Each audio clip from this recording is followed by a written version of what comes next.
get it. Have one conversation. I love karma. Hi guys, welcome back to my channel. Today I'm going to be reading for 24 hours, well, today and tomorrow. Actually, I don't know how long this is going to take because I will be stopping the timer to sleep, to eat, to go to the gym, all the major life things. I'm going to be stopping the timer. I might not stop the timer for like the smallest of things. Like if I'm just going to get up for a second to go get something, I'll just keep it going.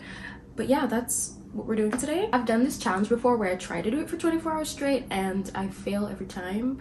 I fall asleep somewhere in like the last couple hours, but I always read 3 books. And so I kind of want to know how many books I can actually read in the 24 hours if I'm not sleep deprived. Honestly, it could still be 3. Maybe 3 is just my peak, which that's good enough.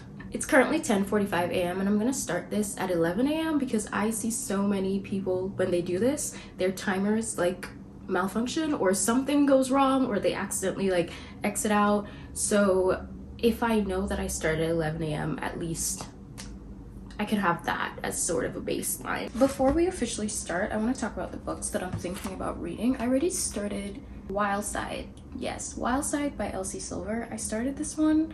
I remember the first one, I liked it. I think I gave it like 4 stars. And then the second one, I think I gave that one 3 stars. It wasn't as good to me, but I don't know. This series in general, I've been liking it a little bit more than the first one. Not the first one. Chestnut Springs. Yes, I like this one a little bit more. And I remember this couple was teased in the last book and I was like, I need to know what's going on. Another new release that I have on my Kindle is, I think it's called Story of My Life by, yeah, Story of My Life by Lucy Score. That's also a new release. And I was just thinking about how much I actually used to enjoy Lucy Score's books. I know they're really long and I didn't really care. I feel like some people get away with it, like Lauren Asher. They get away with it for me anyway. Lauren Asher, her books are really long and I love like all of them. I've also been feeling this like weird nostalgia for all the authors that I used to read when I first started reading. It's why I started picking up more Mariana Zapata books because it just takes me back to a time. And so I might read that one too. And then I also have on my TBR card The Favorites, which is a book that I feel like everyone has been raving about all year long. That one also came out in January. So I think I'm gonna focus on new releases. Depends. I am gonna mood read though. Those are just the 3 that's kind of on my radar.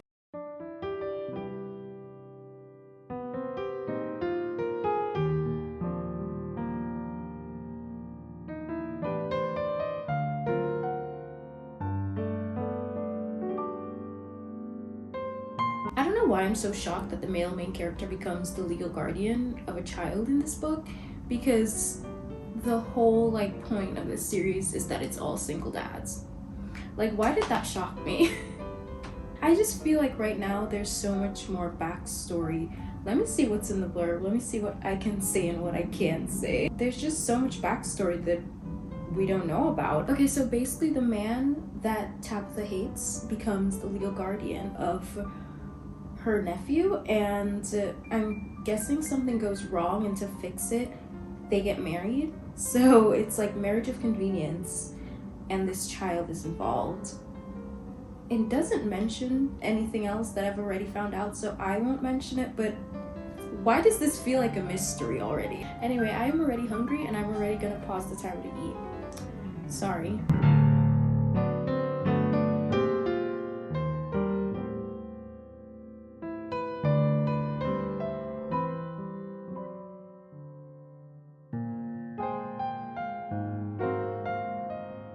So I'm 1 hour in and I'm on chapter 10, page 71, and it's very obvious that they are misunderstanding each other, like they hate each other because she thinks he did something that he clearly didn't do. Like, it's very obvious he didn't do what she thinks he did.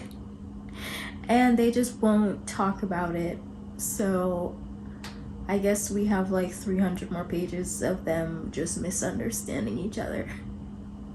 They both obviously want the best for the child in this book. I don't understand how they can't like both see that about each other.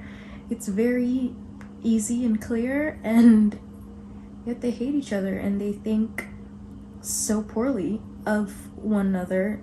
I just don't get it. Have one conversation, especially when you're about to share this huge responsibility. If you just sit down, one conversation.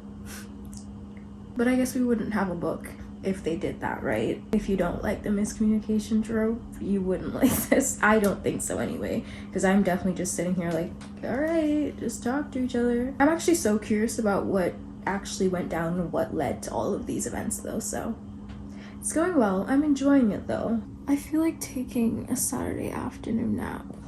I don't know, something about Saturdays when it's just like extra quiet and it's so like cool. I just want to take a nap. But if I do, I'll stop the timer. I am on chapter 15 right now, page 114, 28% in.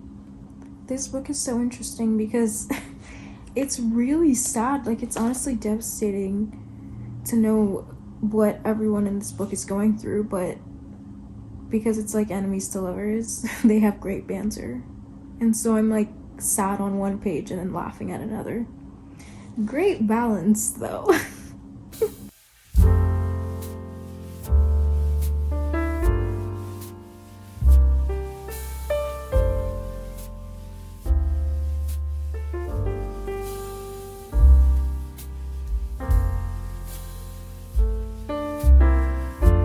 I did take my quick 30-minute nap. It was lovely, and I've been reading since. Everyone in this, but well, not everyone, the two main characters just have such sad stories. Learning the backstory of the male main character kind of made me tear up a little bit. I'm now at 51% of this book, and I'm kind of loving it. I mean, I don't want to speak too soon, but this feels like my favorite one out of the series so far. I also love the dynamic that they have with this child so much. I don't know if I said that already, but their little family, it's just so cute. I always said one of the reasons that I do like a single dad trope is because I feel like a child in a book like forces them to have wholesome moments, you know? One thing I will say, I don't know why, because the characters from the other books are present in this one, especially the girls, because those are her friends. And then also we know that all the single dads have this bowling team, so that also comes up too. But for some reason this book feels kind of far away from the others. Like it doesn't feel as connected, if that makes sense. I felt the same way in the Chestnut Springs series. I'm pretty sure it's like the purple one, the one with the ballerina and the hockey player. That one felt really like distant from the story, which kind of makes sense because, not distant from the story, from the series. It made sense because the first two books are about brothers, and then the last book is about the third brother, and then the other one is about someone who's also a bull rider, and they were all kind of connected in some way, but Jasper was a hockey player, and I don't think they were actually related, right? I think they were just friends who grew up together, or were they cousins? I don't know, it just felt really different. This kind of feels like that one too.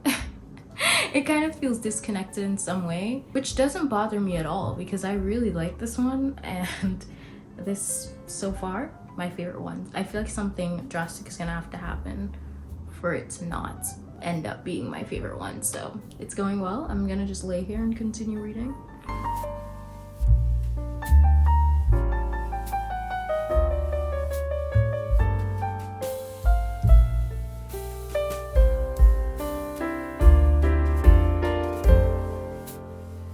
I'm finally done Wildside by Elsie Silver. I took 7 hours and 34 minutes to finish this one. Honestly, that pretty much checks out because Kindle was saying, you know, they tell you like how much time you have left. Kindle was saying that it was gonna take me like 8 hours and 40 minutes to finish it. So that, I'm always like an hour off or something. So 7 hours, 34 minutes. The first book is done and the timer's paused right now as I speak. This is Elsie Silver's best book. This is my favorite book of Elsie Silver's, and I've read the entire Chestnut Springs, all of the ones before this one in the series. I think it's because the characters both had a little trauma.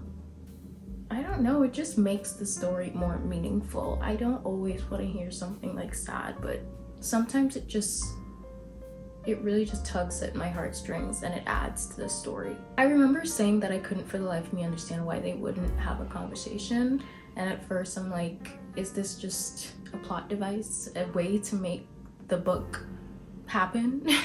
But honestly, it was pretty much explained where her thought process was and like where his head was at, and it just completely makes sense to me now. And I got emotional over this book, damn. So in this one, we once again got a teaser for the next book, and Elsie Silver is becoming really good at teasing her next books, because why am I excited? I was excited for this one, didn't disappoint, and now I'm really excited for the next one because it's gonna be about Bash and Gwen, and we find out how they know of each other. Insane. I was also thinking about these single dad tropes earlier, and how all of the kids are always these really young kids, and they're so like in this phase of their life where they're so sweet and innocent, and it almost doesn't really cause any conflict, like, because the kids are just so sweet and perfect and innocent, which fair enough. But Bash, the next male main character for the next book, has a 24-year-old son, so I'm hoping that it gets more complicated. I feel like that well, yeah, I think that definitely will add some complications to the dynamics, so I'm excited for it. I'm interested. I really enjoyed this one. This one I'm rating 4.5, and that's the most I've ever rated an Elsie Silver book, so I don't know what I'm gonna do now, honestly. I kind of want to watch Sex and the City, and obviously the time will be paused anytime I'm not reading, which is, I think that's like great. I get to do other things. Either I'm gonna do that or I'm gonna go to sleep, but if I do continue reading, if I do pick up another book, of course I will update you. Wait, I didn't even notice that there's a sneak peek of the next book. It's called Wildcard. Should I read it? No. I usually never read sneak peeks of like the next book in a series because I always want to be surprised, but like I'm so curious. Okay, I'll read one sentence. I'm stuck in an airport and everyone is annoying me. Well, that gave nothing.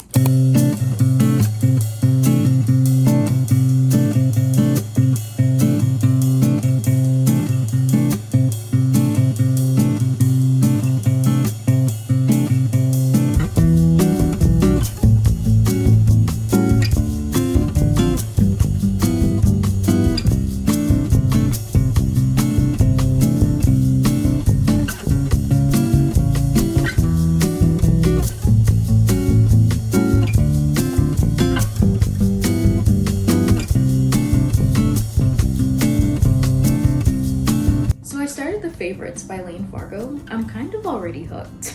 So this is about Katharina and Heath. They met at an ice skating rink when they were really young.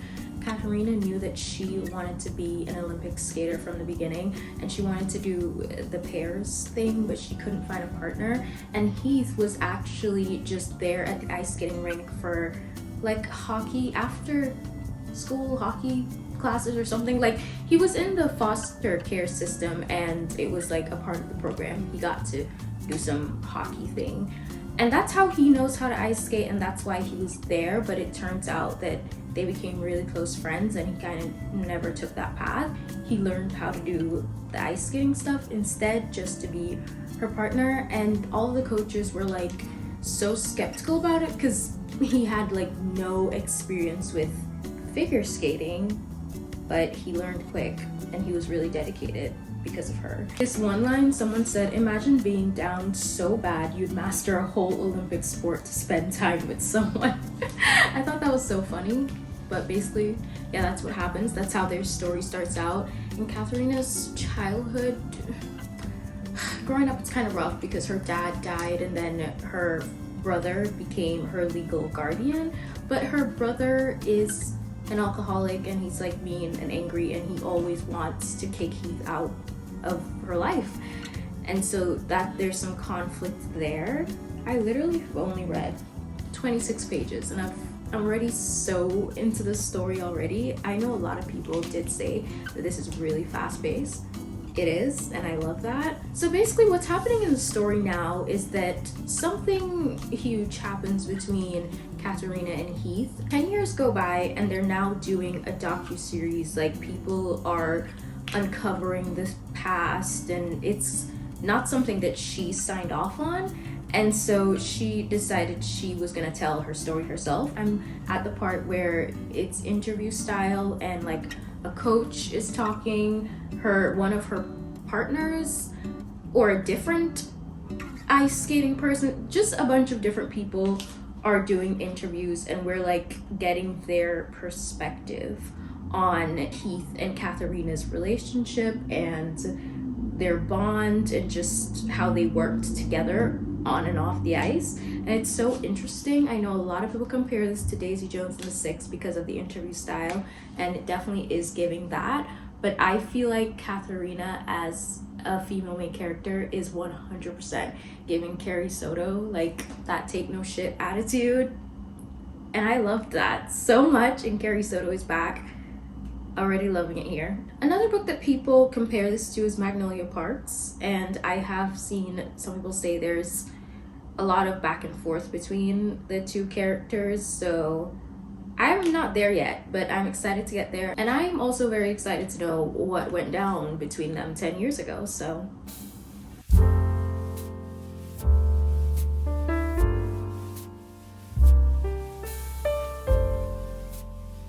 This is absolutely gonna make me sob. I can already sense that.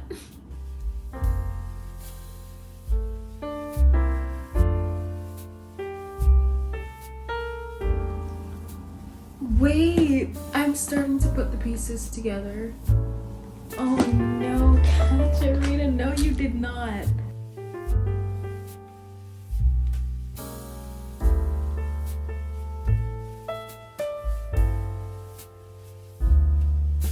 I only read for like 2 hours yesterday, maybe like 2.5, I don't even know. It wasn't a lot of reading because I had other things to do, but I'm now on page 145 and it's part 3. It's called The Champions. I feel like I'm already starting to realize why people are comparing this to Magnolia Parks, because it's like when I read Magnolia Parks, I know what's coming. I know that they're going to hurt each other in such insane ways, and it's like you just want to scream at the page, like, this can be avoided. Like, please stop hurting each other. And I feel like that's what's happening now. Like, I could just see what's coming next. I feel like I want to throw up when I'm reading Magnolia Parks, and I have that feeling reading this too because I just know it's going downhill from here. One thing I will say about this book though, the difference is that I feel like with these two characters, I could see where they're both coming from, and I'm just like, oh no, don't do this to Katharina, but Katharina kind of did it to you first, so I understand. But it's like, I'm kind of getting ahead of myself because I don't even know if that's how it's gonna go, but like, I could see it, I could sense it. And also Katharina, like, she's so focused on winning, she doesn't even realize what's going on around her with the people she loves, with her friends. It's all just it's a little bit frustrating, but like in an addicting way. The same way that I felt reading Magnolia Parks, like these people are literally driving me insane, but I can't look away. Yeah, I completely get the comparison. And the thing about Magnolia Parks, it was so easy to just hate BJ. Like, I had a very clear place where I stood. Like, if I'm choosing sides, I'm choosing Magnolia's, even though she was annoying too. And I like literally hate BJ so much. Probably always will. But here in this book, it's just like, I feel so bad for both of you. Like, Heath is just a boy and he has nothing. feel like none of this is gonna make sense unless you've read it, and I won't get ahead of myself because it didn't happen yet, but I know it's coming. Also, the other similarity is that they meet at a really, really young age. Like, between these ages of like 10 to 15 years old, you meet at this age and you think that this is your soulmate, the person you're meant to be with forever. And I'm not saying that that doesn't happen, but it's definitely complicated. It doesn't happen to a lot of us for good reason. How many boys did you meet between the ages of 10 to 15 that you're like, yeah, I could totally see myself marrying you? Like the ones that you still know and you're still friends with. You know, you're still just friends with them for a reason. And it's definitely something, it can happen to people, and that's great. Your primary school, elementary school sweetheart, or your high school sweetheart, it happens. I get it, but I think it's easy to get so wrapped up in one person, and it's like you don't know anything else other than this one person. As I said, it gets complicated, and it did in Magnolia Parks, and it will here. It's already happening. So yeah, that's the similarities that I see between them, but I'm also definitely seeing the Daisy Jones and the Six, and as I said, I'm seeing the Carrie Soto in her. All of those 3 books are my 5-star reads. So I'm having the time of my life reading this. Like, I'm telling you, my stomach hurts because I know bad things are coming, but still having the time of my life. Anyway, it's a really gloomy and rainy day, so I will be here reading. I think I was just reading for like 10 minutes, and exactly what I said was gonna happen, it just happened. I saw it coming and it still hurt the same exact way. One thing I was saying that I kind of feel bad for everyone and I don't feel like I'm gonna hate anyone, I was wrong. I do hate someone. I found my person to hate.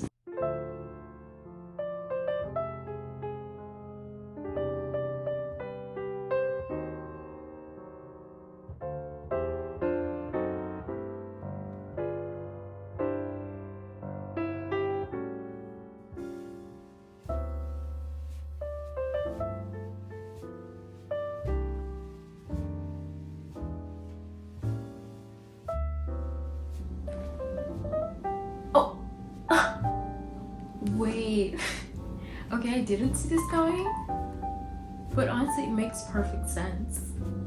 I should have read this book in a vlog where I was doing spoilers or something. I need to talk about it, but I won't spoil anything. Hello?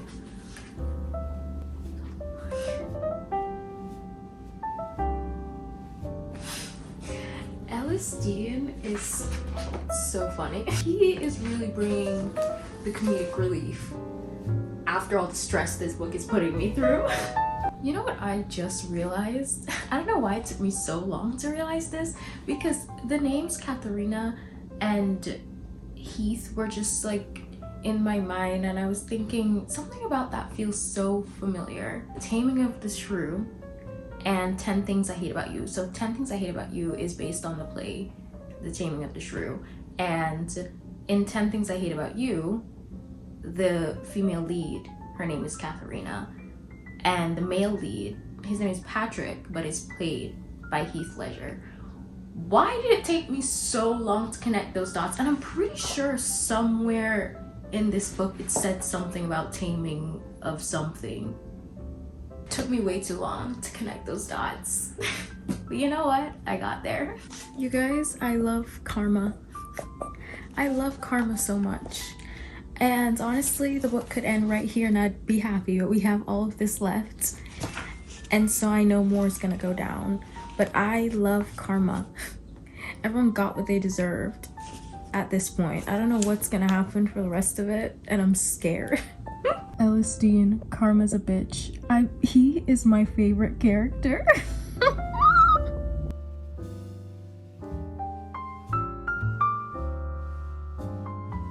It seemed completely fine for a while. I just know everything is about to go downhill again.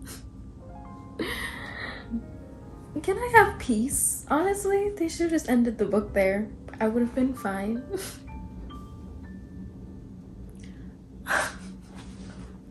Wait, everything's going so good. What's all of this for? I am terrified now. It can end here. We could just, maybe I should close the book and not cause myself any more pain.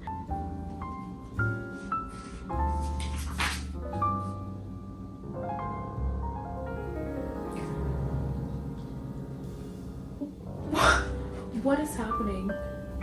Okay, I kind of knew that this was gonna happen, but not to this person.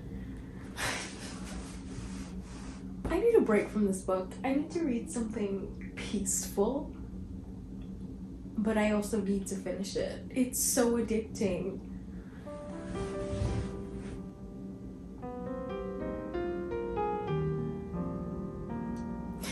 This is too much. I can't defend the main character of this book anymore. Like, I have been flip-flopping between who I love and who I hate. The main character, she's crazy. She is evil. She just, I don't even know what to say about her anymore, but she is insane. And Garrett, he thinks the best of everyone, and at first I thought that was so wholesome and cute and I loved him, but then as I read on, it's just annoying. Like, Garrett, the world is a sick and evil place. You can't think the best of everyone. I'm stressed. I am so stressed, and I love it. If you haven't thought about reading this, go put it on your TBR right now.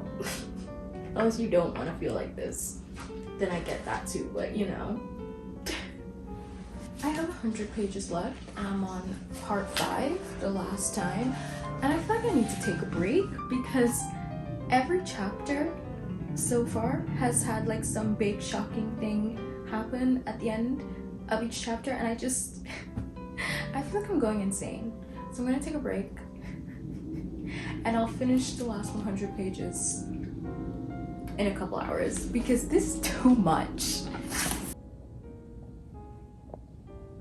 Remember how I said I was gonna take a break? So I lied, and maybe I really should have taken that break because everything's just piling up. And why do I feel like I'm being attacked? I feel like this book is attacking me. When I think we're all good, we're in the clear, we're just gonna like go compete, we're gonna do some ice skating and move on.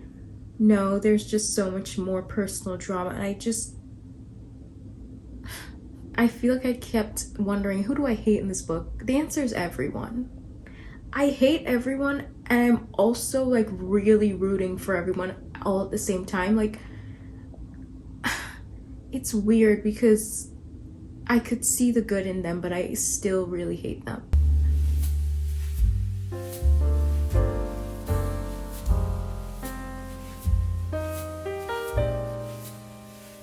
I just finished it. 5 stars, 6 stars, 1,000,000 stars. I don't even know what to say. I literally told myself I was taking a break, and then after that clip I take the camera off and I'm like, no, I need to know what happens. I need to finish this. I need to know how it ends. And I just feel like one thing about this story is every time you think it's like slowing down, you know when a story has like the peak and then it comes down to the conflict resolution, whatever. Every time I think we're coming down, it just keeps going up, up, up, and it was driving me crazy, but it's like so good. How did she come up with all of this? And there was a bit in there that I really did not appreciate, but you know what? Surprisingly, the ending, I'm okay with it. Weird, and in my real life could never stand for that, but it's fine. They seem like they're all fine with how it ended. I don't know. If you read it for yourself, after all of that, it's kind of just like, this seems like best case scenario, honestly. I feel like this book and the ending is the definition of love conquers all, and maybe I don't want that because this is crazy. After that book, I feel like I need to reconnect with nature and go touch grass, but it's literally raining right now. It's been raining all day, so I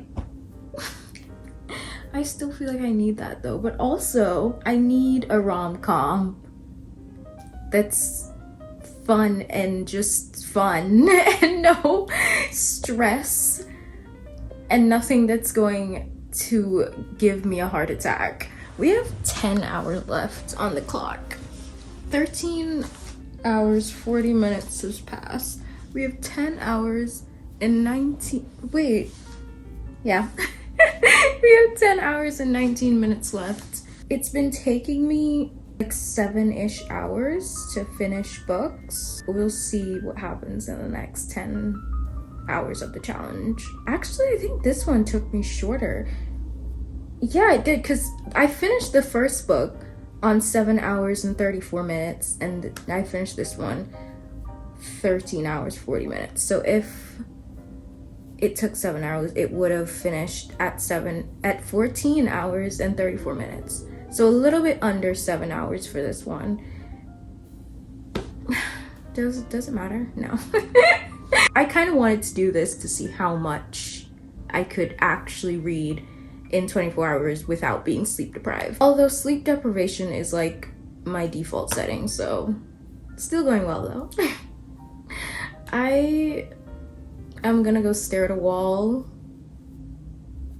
and I will see you guys when I pick up another book, which I don't know when that will be. Honestly, I thought when I was gonna do this challenge, I was like, yeah, maybe I'll do 12 hours one day, 12 hours the next day, and we're done. One, that's so unrealistic. Like, how would I need breaks, but also now I feel like I need a whole 24 hours to process this book, so I'll probably be back the day after next. I keep saying I'll come back later, but I actually still want to talk. Seriously guys, this book, you need to go read it, because it is such a perfect balance between like lots of ice skating, which at first I was like, I don't know about this. Like, everyone told me this was gonna be drama, and that's what I'm here for. It's so much ice skating, but the thing about it is that all of the drama is so directly about the ice skating or from the ice skating. Like, I am speechless. I am truly speechless. It was so good. If you love Daisy Jones 6, Carrie Soto is Back, and Magnolia Parks, if you already love all three of those, you need to read this book. But if you don't love Magnolia Parks, because I know a lot of people don't, it does have the same, like, sort of toxic and frustrating themes to it, but definitely in a different way. It's like more so you can understand it here because she's working towards this huge thing. She's working towards a gold medal at the Olympics. You know, Magnolia, has she ever worked a day in her life? You know, it's just different. You see one person like starting off being so poor, trying so hard to make it, and like all of their toxic behavior and all of the like backstabbing and the back and forth comes from this like desire to succeed. And Magnolia, she literally has no ambition outside of BJ, so I get the frustration with her. So it's like the same kind of toxic, frustrating kind of love story. It's so different still, so don't let that turn you off completely, because I think you're gonna be more understanding for these people than anyone could be for Magnolia and BJ. And I don't know, I'm just here to say I can't believe that was so good. The shelf is getting so out of hand. Maybe I'll just, I don't know how many books I'm gonna fill in these little spaces, but that is future me's problem. It's the next night. I didn't read anything after I finished the favorites. Was that yesterday? Yeah, that was yesterday. But I also did not read anything like all of today. It was a sunny day, and I thought that it was going to be really nice and warm outside, so I decided to spend most of it outside, and that wouldn't like work with the timer. Anyway, so we still have 10 hours and 19 minutes on the clock, and we're gonna pick my next read soon. But honestly, I think I needed that break after reading the favorites. The weather has been reminding me of a quote from it though. One sec. This quote says, "In the Midwest, we call the first warm spell of the year Fool Spring because we know from bitter experience the lovely weather can't last. Another cold snap lurks right around the corner, ready to lunge as soon as we shed our winter coats." And that is literally what's happening in New York right now. And it happened last year. I don't know why it gets me every year. I literally stop layering and I start wearing thinner sweatshirts and maybe just like a leather jacket instead of like a coat or like a teddy coat or something, or a puffer. And then I'd go out there and I freeze. I didn't know that in the Midwest they had a name for it. Anyway, let's go pick my next read. I know I was saying that I wanted to focus on new releases, but I honestly kind of want to do a reread right now. I'm in the mood for that. I have been doing a reread every month of the year so far, and I feel like right now the two that I have to choose between is Yours Truly by Abby Jimenez and Book Lovers by Emily Henry. I'm really thinking of doing the Abby Jimenez reread because her book literally comes out a week from today. Like when I'm filming this, exactly a week from today, and it's nothing that like you need to reread and like catch up on, but I just feel like it would be a great time to like get excited for a new book, get in the mood for her writing. And Book Lovers, I could do that one before Emily Henry's new book, which is also at the end of this month. I'm so excited for April and all of its releases.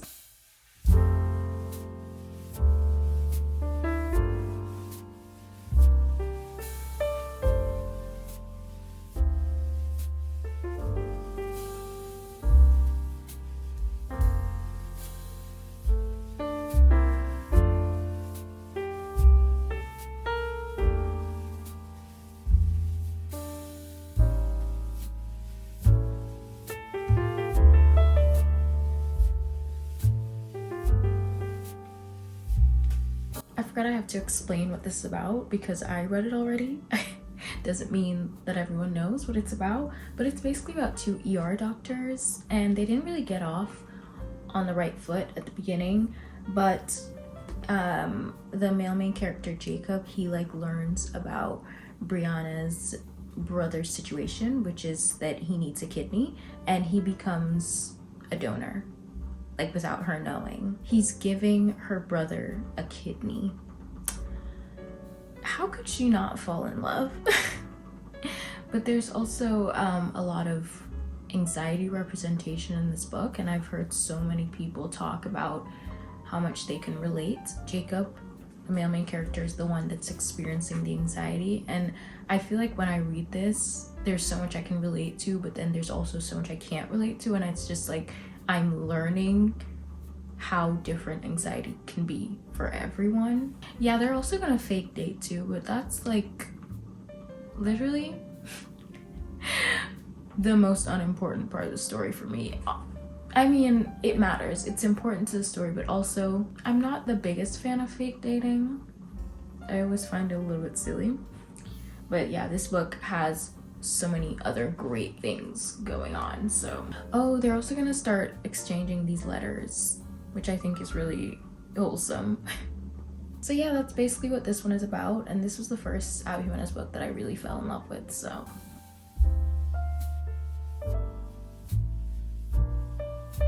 hello, it's the next morning. I started to feel so sick last night, and then I started bleeding this morning, so that makes a lot of sense. But I just didn't really feel like talking or anything. Just needed a moment to lay in bed. I felt awful today. But honestly, the only good thing about feeling sick is that I spend all that time just reading. So I am on page 263 of Yours Truly, page 200. I already said that. Chapter 32. And honestly, I also kind of just feel like when I'm rereading a book, no one cares because it's like you read that already. If you're rereading it, we know you like it, right? But and I think I also am just like vibing as I reread. There's nothing much to say, but I do feel like I'm liking this more than I did the first time. I went back on my Goodreads, obviously, to mark this as reading, and I saw that I rated it 4 stars. I thought I rated this 5 stars, honestly. This is definitely giving me 5-star potential this time around.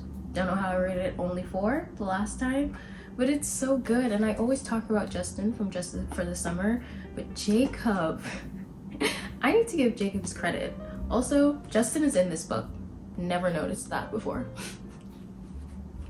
Something about Abby Jimenez's books, her interconnected standalones, I take so long to process when people show up from different books. She even mentioned the female main character, Vanessa, from Life's Too Short. She's mentioned in this book. And it took me so long to like, why do I know that name? And like, she's an influencer. Like, why does that sound so familiar? I literally read Life's Too Short kind of recently. It always takes me so long to connect the dots, but it's always fun. It's always fun. You know what I think about that though? I think that makes for the best interconnected standalone. So it kind of means that you can really just pick any of them up and not know these people and just have a great time anyway, because even though I've read all of them, I don't even remember anyone. Anyway, I have 5 hours and 43 minutes left. So I'm thinking that I'm definitely gonna finish this book. It's just this much left. I think I'm definitely gonna finish it, but I think I'll have a little bit time. I'm really struggling today.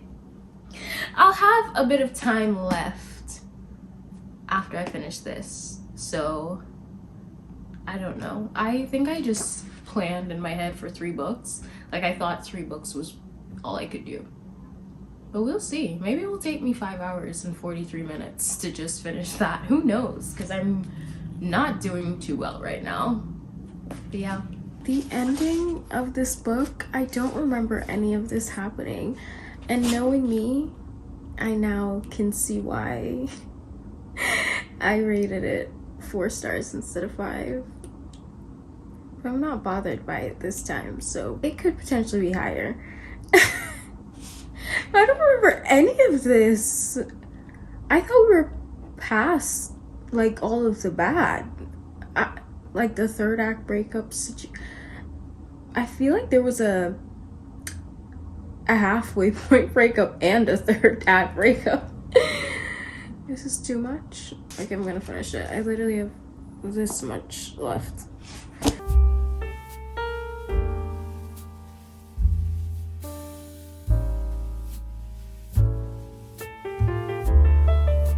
so I finished Yours Truly. I showed that earlier, and we've got 3 hours and 48 minutes left.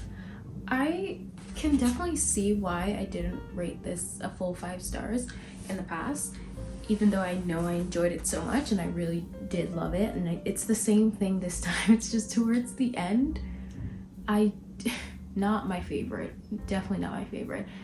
I just feel like Brianna was being so irrational, and I understand she had her own insecurities and she had her own struggles, but I don't know. It was one of those things where it's like, I made my decision, I made up my mind, you can't talk me out of this. Like, not even in a way that's like, you built something with this person, you should be able to talk to them about it and be like, hey, here's where I'm at, here's what's happening, and let's like figure this out together. She was just like, no, I've made up my mind and that's it, that's just how it's gonna go. And it was quite annoying. Also, I feel like this book had 2 3rd act breakups. Like, there was a time and a situation that went down and I was like, oh, this is it, this is the 3rd act breakup. And then there was another one and I was just like, and this one was like so close to the end too. I'm like, are we really gonna recover here? Or it was still lovely though. And Jacob, 10 out of 10. I originally gave this 4 stars when I read it the first time, and it's definitely more of a 4.75. I think honestly back then I just wasn't doing point anything ratings, but yeah, 4.75, very close to a 5. It's one of those times where it just doesn't have that perfection type of feeling, and maybe I'm being picky, but whatever. 4.75. So I'm thinking that I'm going to finish reading The God of the Woods by Liz Moore. If you've watched any of my vlogs in February, I was reading this in February. It's like the end of March now. And the reason for that is because I was listening to it on audiobook, and then I ran out of the Spotify hours. I ran out of them. And so I was like, all right, I'll just pick it up again later. And I'm literally holding the physical copy, so you're probably like, girl, what does that even matter? I don't know. I was just really vibing with the audiobook, so I was like, yeah, I'll pick it up later, and then I kind of just forgot about it. So this could be good to continue now and also like continue listening to it, because it's not that I'm tired of reading, but the thought of starting a new book right now, I don't know. I don't feel like doing that. This challenge has made me realize 24 hours is a long time. Those people who do so much in 24 hours, you're like, they have a different 24 hours than I do. I get it now, because I feel like, I mean, I have been doing this video for days because I'm obviously splitting it up, but still, it just makes 24 hours feel insanely long. I'm on page 279 of this book.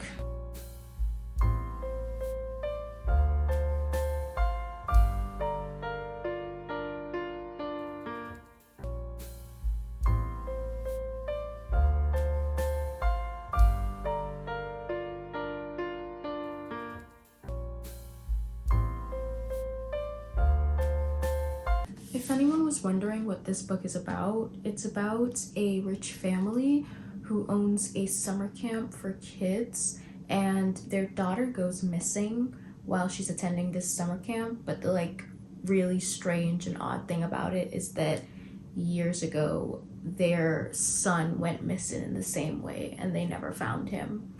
So yeah, it's like really creepy and just weird. It's pretty much a mystery. I don't know if I would call this thrilling, but it's definitely a mystery, and it reads like, it feels like literary fiction, honestly. The audiobook is kind of spooky, and there's so many different point of views and so many people. I've been enjoying this for like 2 months now.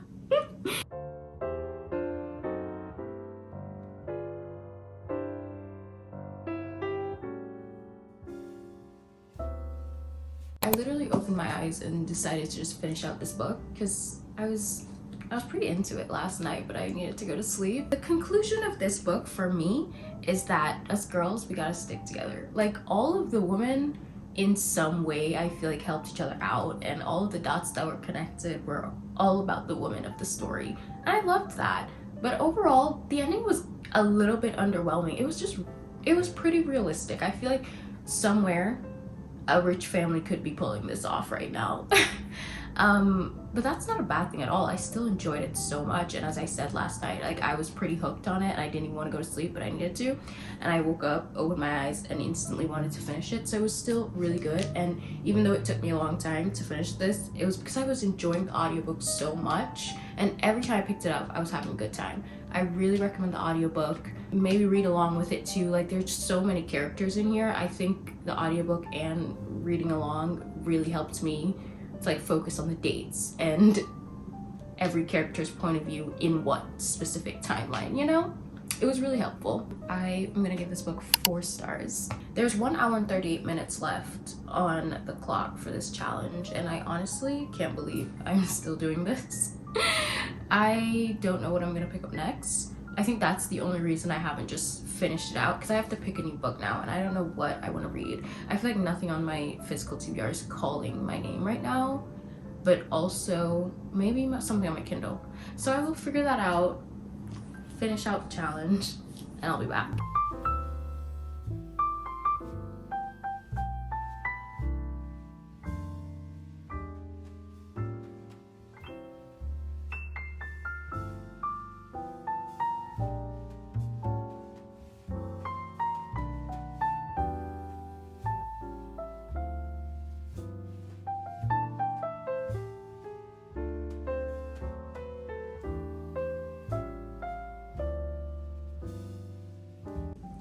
Finally. Oh my god, I feel like I've been doing that forever.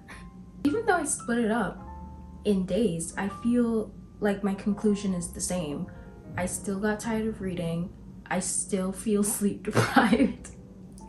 It feels the same as when I like do it for 24 hours straight. I definitely did get more pages in though, because usually I just read 3 books, and yeah, it went over 3 books. I didn't even really talk about what I'm reading here. I'm reading a book called A Familiar Stranger. I'm pretty sure it's supposed to be a domestic thriller, or like a little mystery type of situation. Usually with these, the only thing that's going on is that someone's cheating on someone. And yeah, that's basically all that's happening. I think someone's gonna die. I don't know, I'm not really that invested, but the conclusion. So Wild Eyes on my Kindle was 397 pages, and I rated Wild Eyes 4.5 stars. The Favorites was 434 pages, and I rated that 5 stars. It's a new 6-star read of mine. And I think reading this kind of threw me off with the challenge because I couldn't stop thinking about this, and I kind of just wanted something that was going to make me feel this crazy again, or just feel everything that I felt for this book. Like everything else was kind of just, it was nice, but you know, it just wasn't this. It's kind of the reason why I opted for a reread, because I knew it wouldn't disappoint me. This is Yours Truly by Abby Jimenez, and this was 387 pages, and I rated this 4.75. And then I was in the middle of the audiobook, a little bit past the middle of the audiobook for The God of the Woods, and I rated this one 4 stars. Oh, I read 198 pages of this. And this book, A Familiar Stranger, I am on page 102 of this right now, and I'm not gonna lie to you, I'm probably just gonna stop here and go to sleep. The middle of a chapter. I kind of am a little bit intrigued about how it ends. We'll see if I pick it back up. We'll see if it's a DNF. I don't know, but I clearly don't have a rating for this one. You know what I just realized? I read 198 pages of this book, and then I read 102 pages of this book. That adds up to 300. So I basically read another full book. We could just say I read 4 books, kind of. I'm pretty sure all of that added up to 1,518 pages. So yeah, that's how much I can read in 24 hours. And now I will not be reading for like the next 3 days straight. Honestly, anytime I do any kind of 24-hour challenge, reading challenge like this, I always think that I want to do it again, even though I have complaints. Like, I have my complaints, but why am I already thinking I should do this again next month? If you enjoyed this video, please give it a like and subscribe for more. And if you got to this point of the video, comment a clock, and I will see you in the next one. Bye!